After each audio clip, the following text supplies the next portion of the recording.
A misfire in the jump buffers, a smear of coordinates across an uncooperative axis. The machine does not so much choose as stutter, and you fall between intentions. When the sensors wake, you are already in the wrong century of deep time. You arrive inside a green cathedral that breathes louder than you do. The forest climbs in columns too straight to be trees and too wet to be pillars. Towering club mosses that weep resin, horsetail spires ribbed like flutes, tree ferns shingled with shadow. Everything exhales. A damp, sugar-sour wind that wraps your pressure suit and tries to insinuate itself into every seam. Your visor beads with condensation and then clears as the anti-fog kicks in. Through the glass, the air looks thick enough to lean on. Silence at first, then the wings. You don't hear them from one direction, not exactly. Sound here is a fabric. It stretches, threads through the fronds, finds you by pressure alone.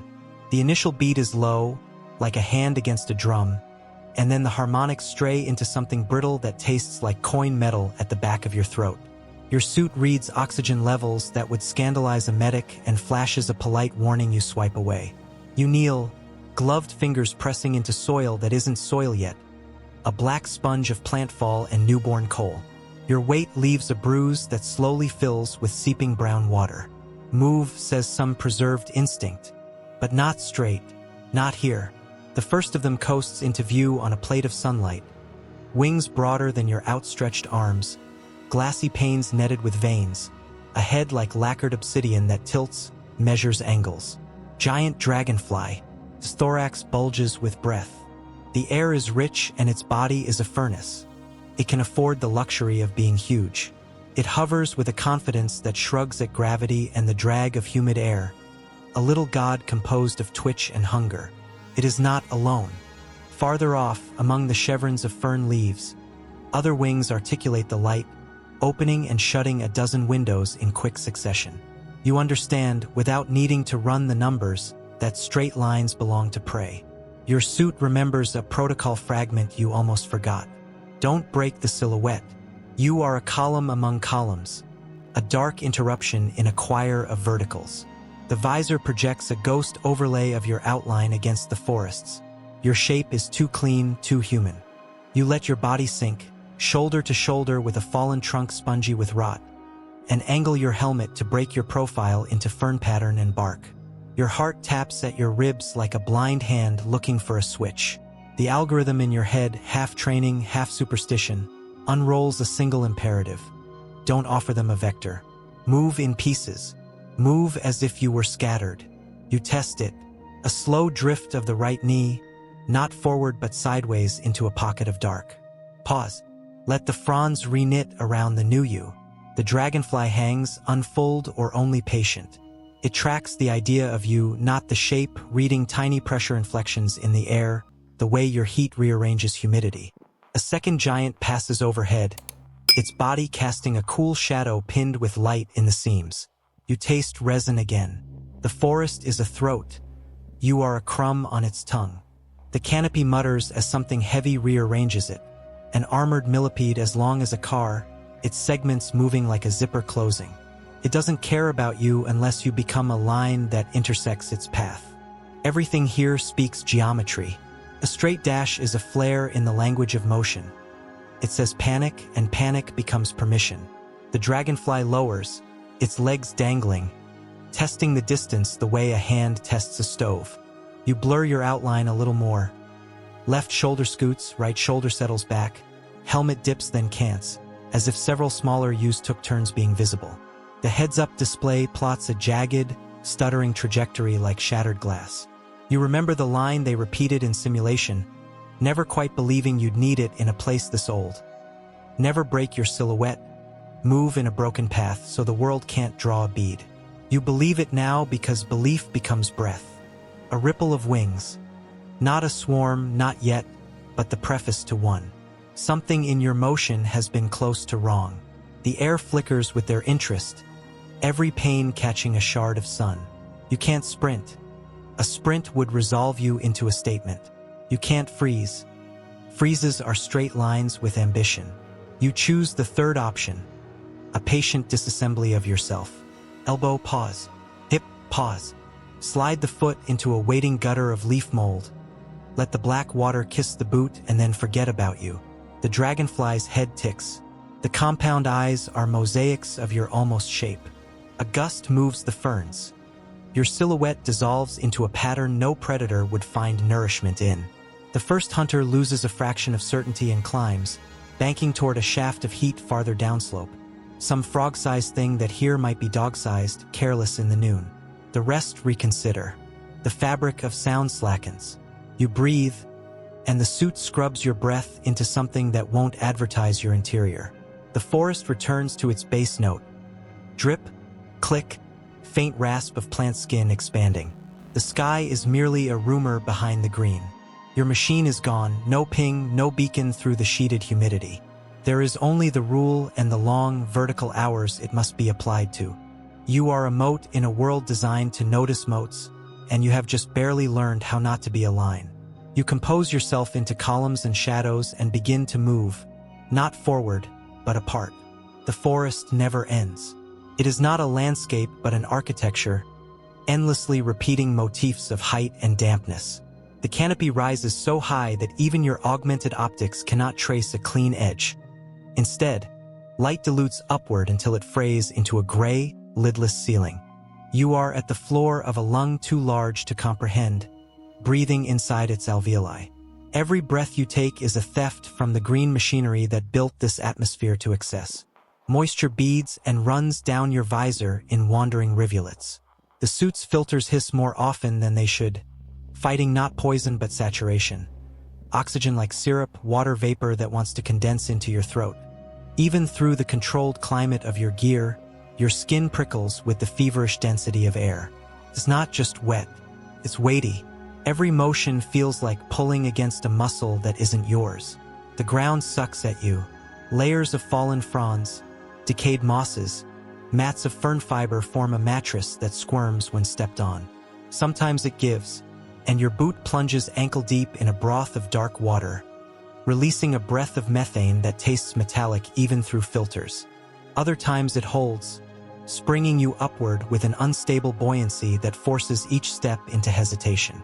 You don't walk, you negotiate.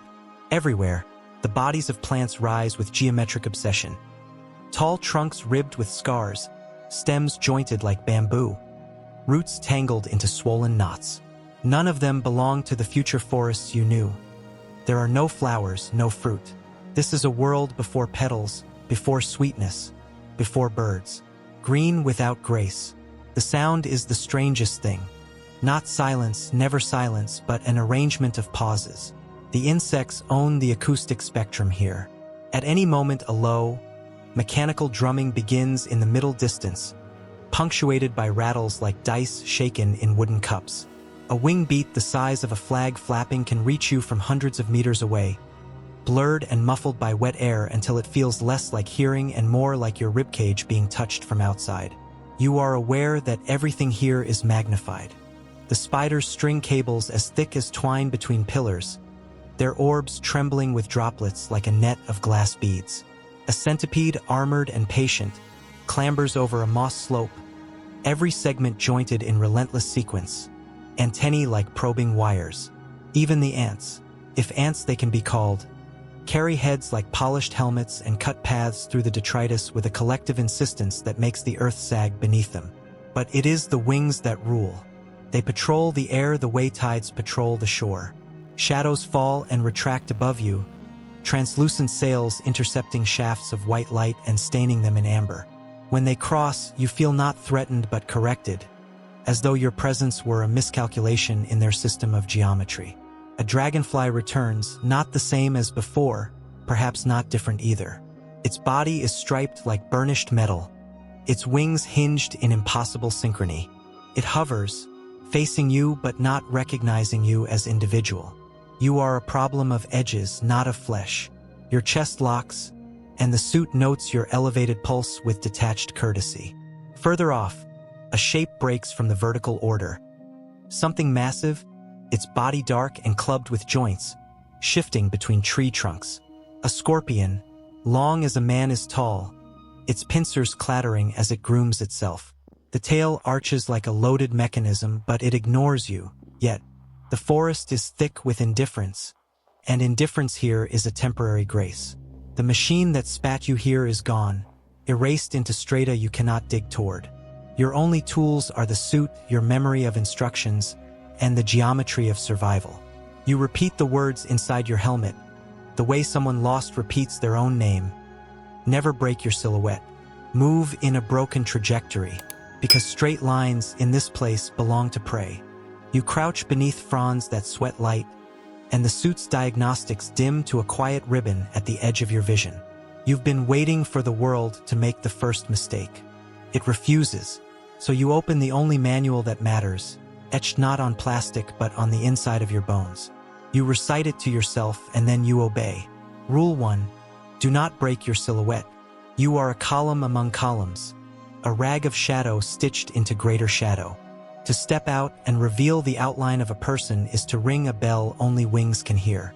Your visor throws a wireframe around your body and floods it with warning color whenever your edges become clean. You smear yourself instead, shoulder forward, hip back, helmet canted. 3 movements in place of 1, each crooked, each brief. When you forget, when impatience tugs you into a single decisive stride, a dragonfly drops like a blade to test the difference between courage and mistake. Its approach shears the air. Your suit reads the pressure spike and howls.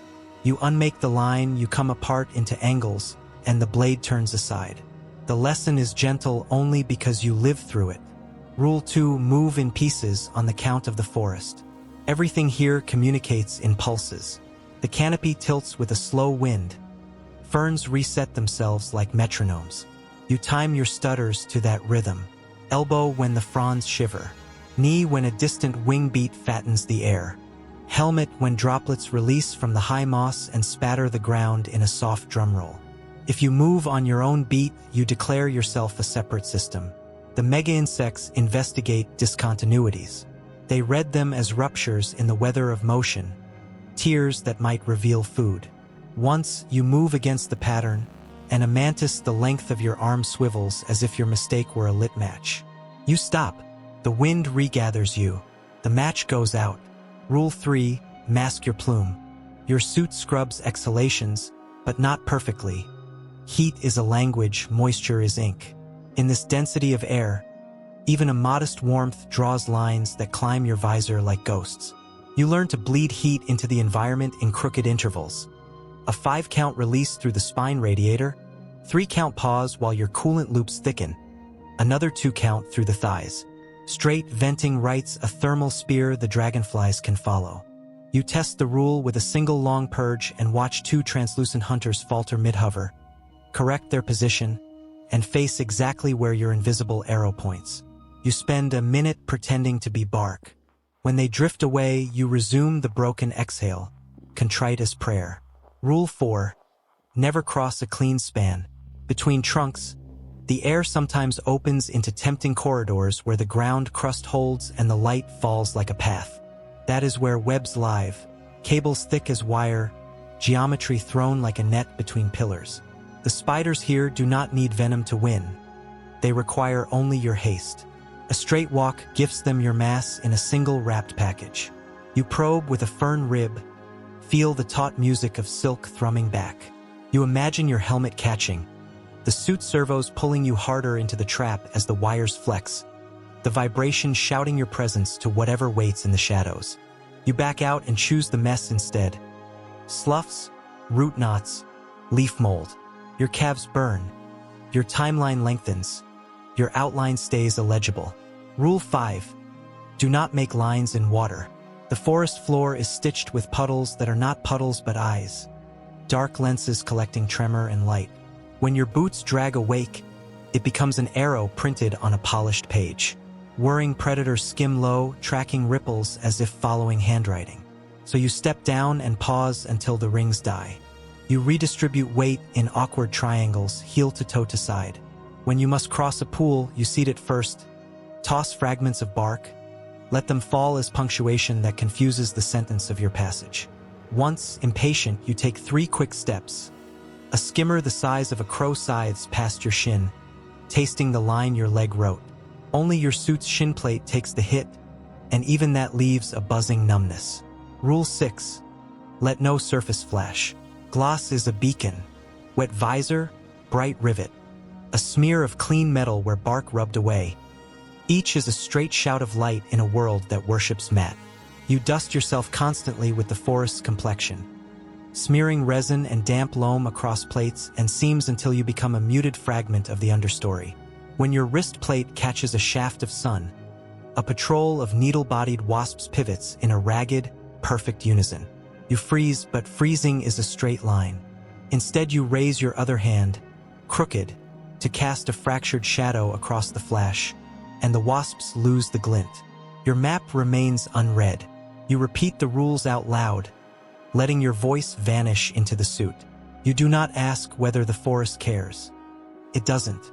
You care, and the rules keep you the size of an error instead of a fact. The world here can forgive errors. It erases facts. You begin to travel. Travel is not a road but a pattern. A chain of crookednesses, a liturgy of almosts. Your thighs ache. Your breath becomes a rationed algorithm. You move like a mosaic rearranging itself across the floor of an old cathedral. Always different, never whole. And for a long, tender interval, the wings remain indifferent. Merely a climate overhead, a weather of hunger that passes you by as if you were only wind. It unravels not with a roar but with a slip. You have been moving for hours inside the geometry of survival. Crooked steps, broken breaths, your body assembled and unassembled in patient fragments. The rules are no longer words but a posture stitched into bone. Yet the forest has infinite patience, and yours thins. The ground betrays you first. A lattice of decayed stems collapses beneath your boot, plunging your leg knee-deep into cold black water. Reflex is faster than training.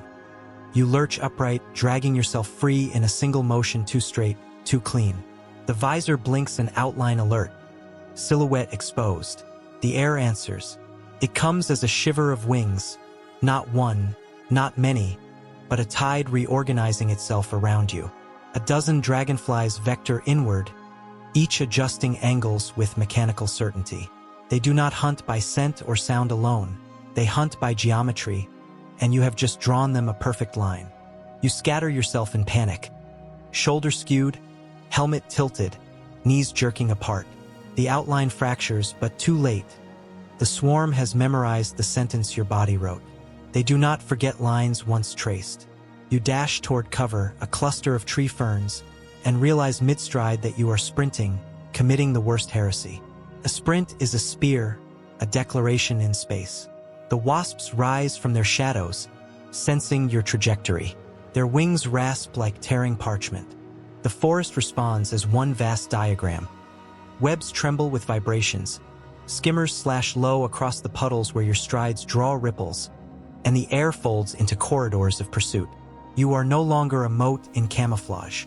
You are a point on a graph, a centerline every predator can solve. The suit panics in sympathy. Heat dumps misfire in long, continuous purges. Your plume becomes a beacon, a white-hot column stitched into the damp air. Alerts cascade, oxygen risk, pressure spike, structural vibration. Each one a choir rehearsing your obituary. You fling yourself sideways, attempting again to fragment, but haste makes crookedness impossible. Your limbs betray you by uniting. Your body insists on cohesion. The dragonflies tighten their circle. Each wing beat feels like a hammer testing the tensile strength of your will. And then you stumble into the open span you swore you never would. A clean corridor of light and emptiness yawns ahead. For a single, glittering instant you see freedom, a line without clutter, a road. You take it. The first strand of silk greets you across the visor. It is not a thread but a cable, wet with dew, tensile as wire. Your momentum writes your body across it in a note too loud to retract. The web trembles, soundless to your ears but not to the one who spun it. Somewhere in the green, something stirs. A weight dragging itself closer, joints clattering like locked teeth. You twist, trying to shred your silhouette back into ruin. The effort collapses you into awkward angles, but entanglement denies brokenness. Each attempt only writes sharper lines of struggle across the net. The wings converge, tracing your exact address in the forest. You are caught in the paradox you rehearsed against. Survival depends on disassembly, but the trap demands you thrash as one. And above you, the silence grows heavier. Something vast folds its wings and begins to descend. The web holds you like handwriting holds a name, tight enough to keep it from drifting, slack enough to let it tremble. Every breath you take sends a shiver along the strands, a broadcast you cannot mute. Your suit's servos, so faithful until now, add their own faint hums, tiny betrayals stitched into the silk's taut language. From somewhere just out of sight, the clatter of joint against bark keeps time with your pulse. You try to return to the rules as to prayer. Do not break your silhouette, but entanglement is definition. It gives you edges you cannot smear. Move in pieces. You move, yes, in little jerks and half-turns that only pluck the web like a harp, making a straight music of panic. Mask your plume. The heat exchangers answer with breathless logic. Trapped surface area, altered airflow. No way to shunt warmth without drawing a bright line into the humid air. Warnings flower across your visor, a field of amber and red that means you are a solved problem. The sky lowers by degrees. The first to arrive are the skimmers, their wings dragging combs through air so wet it almost feels granular. They make approaches that stop just short of touching, curious, as if your body were a puzzle they might assemble. One tests your shin plate with a click that rings through the web and up your bones. Another hovers by your visor, its head tilting in infinitesimal steps, a kaleidoscope making sense of your reflection. Your suit responds with a useless courtesy, polarizing the glass, dimming the world until you are looking at ghosts. The owner of the web announces itself by deformation. The geometry around you changes, triangles elongating, radii pulled thinner by a moving weight. The spider is not monstrous. It is exact. When at last it enters your field of view, it does so with the steadiness of a clock's hand, body armored in matte, legs placed so carefully that the strands barely sing. No hurry. Hunger here has patience. It reaches the hub with deliberate grace and tests your presence by laying one leg across your forearm. The contact is almost kind. Your instinct shoves you into a single, foolish lunge. The web answers with a unanimous twang. The spider freezes, then recalculates. Behind it, the air darkens. The dragonfly descends. Up close, it is less an insect than a machine of angles and translucencies. Its thorax pumps like a bellows.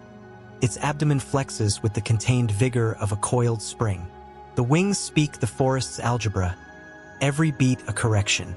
It halts above you, legs lowered, the little barbs at their tips sketching intentions. Its head tilts, and in the mosaic of its eyes you see your own outline, finally legible, finally whole. The success feels like a verdict. Remember brokenness, you tell yourself. Become a handful of shadows. But the silk holds you in a single sentence, and sentences get read. The spider makes the first claim. It leans, extending a limb tipped with a curved hook, and touches a seam at your shoulder where resin and mud have worn thin. Your suit's material is tough, built for hazards you can catalog: abrasion, pressure, chemical sting, but not for a world where geometry itself is predator. The hook does not pierce so much as worry, scraping a path that the next leg can follow. Each contact writes a smaller, tighter you. Your reflex is to increase force, to turn the struggle into a line of effort. The suit obliges, micromotors engaging to pull an arm free. The web tightens. The forest listens. Heat rises in a straight climb. Oxygen leaks in through filters designed to sip, not gulp. Your blood tastes fizzed. Your head tries to float inside the helmet. The suit fights the giddiness with gas mix corrections that come too slow for this century. Your breaths become coins dropped into a deep well, heard, counted, irrelevant. The dragonfly makes its own decision. It lowers until the wind of its wings pries foliage away from your faceplate and plants 2 feet on the visor's bond line. The glass creaks. Another pair touches the curve of your cheek. Separated by a few thin millimeters you suddenly believe in like a prayer. The mouthparts flex, not teeth, not a beak, but tools that worried softer prey long before you. They test for edges.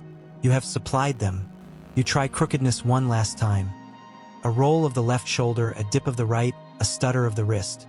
The movements are honest but too late. They are flourishes at the end of a signature already read aloud. The silk refuses your fragments, reassembling you with every recoil. The dragonfly tastes the tiny currents your effort sheds and anchors harder. The spider advances another precise step, adjusting for your struggle as if you were weather. Light floods the canopy and then dims as clouds thicken, the slow pulse of a world breathing. In that inhale, clarity arrives. The rules were not magic. They were a way to speak softly in a place that hears and shapes. You raised your voice. The forest replies. There is no blood, no shattering. Only pressure and the intimate arithmetic of forces. Silk grows taut across your chest as the spider tests tension. The dragonfly's weight translates through the visor into a steady insistence, a hand on your face you cannot move away from. The wasps gather at the periphery, a chorus content to listen. Your suit murmurs through its last contingencies. Power sharing, seal checks, microbursts of coolant that sketch pale strings in the wet air before vanishing. Your lungs ask for more than the system can presently permit. The answer is a long, level gray at the edges of your sight. Sound sorts itself into bands. The deep drum of wings, the delicate harp of web, the small metronome of your heart, then loses tempo. Through the narrowing you hold one thought with both hands. Never break your silhouette. Move in a broken path. You let the words scatter inside you like leaves, but the body they could have saved is already declared. The forest does not celebrate. It resets. The strands that hummed with your outline grow quiet. Wings refile into their corridors and patrols. Moisture crawls back over the visor until even your reflection dissolves. In a world built from verticals and patience, you become what everything becomes here if given time.